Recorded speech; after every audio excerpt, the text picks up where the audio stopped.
Well, we're going to turn overseas now to that escalating crisis in Egypt, a key American ally. That country's interim prime minister is considering a drastic move to end the violence by disbanding the Muslim Brotherhood, threatening only to enrage protesters and add to the bloodbath. Hundreds believed to be killed in the last week alone, and now there is concern over the fate of priceless antiquities being destroyed at the country's museums.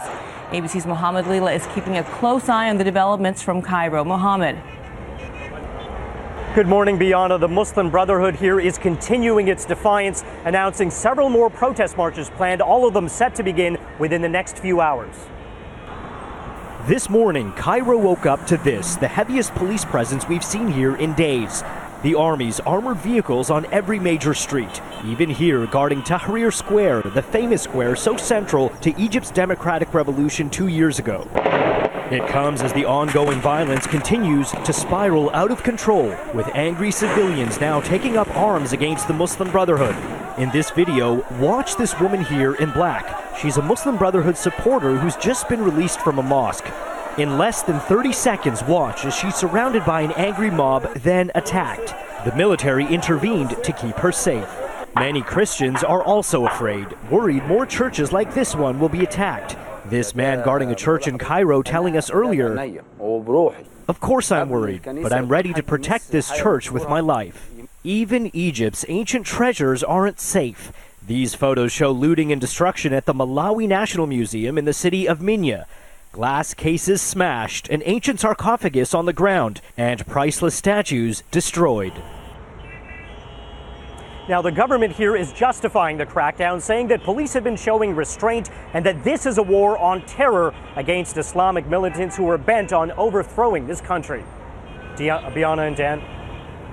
All right, Mohammed, thank you. Well, the unrest in Egypt is proving to be a tough test for the Obama administration. Host of ABC's This Week, George Stephanopoulos, joins the discussion. Good morning, George. You know, a lot of people are saying, why isn't the U.S. doing more? Is the concern betting on the wrong horse? I think the real concern is there may not be a good horse in this fight. You know, for months, when the Muslim Brotherhood was in charge, after they'd been elected, the United States pressed them to be more inclusive, to open up the governing process. They've ignored the United States. The military comes in, the United States presses them not to have violent crackdowns.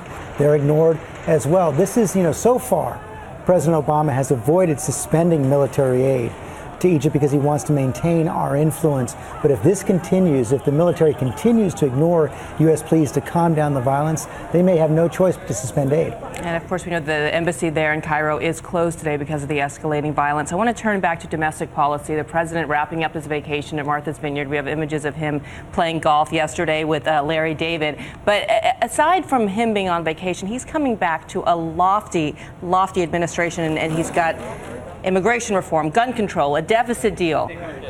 What, if any, can he accomplish? Well, he's got a big fall coming up, which is why he cut his vacation short. He only went 8 days this year instead of the normal 2 weeks. And the big problem for the president right now is they're facing 3 showdowns with the Congress over shutting down the government, over the debt limit, over the sequester, which has already led to severe cuts in government funding. And the president has precious little leverage there as well. But he believes, and the White House believes, that the Republican Party is in an even weaker position, that if they shut down the government, say over their calls to defund Obamacare, they will relegate themselves to minority status for a generation. Boy, they really do have a lot on their plate, both domestically and internationally. All right, George, thank you. Thanks a lot. To be sure to join George for all the latest on the crisis in Egypt coming up on This Week.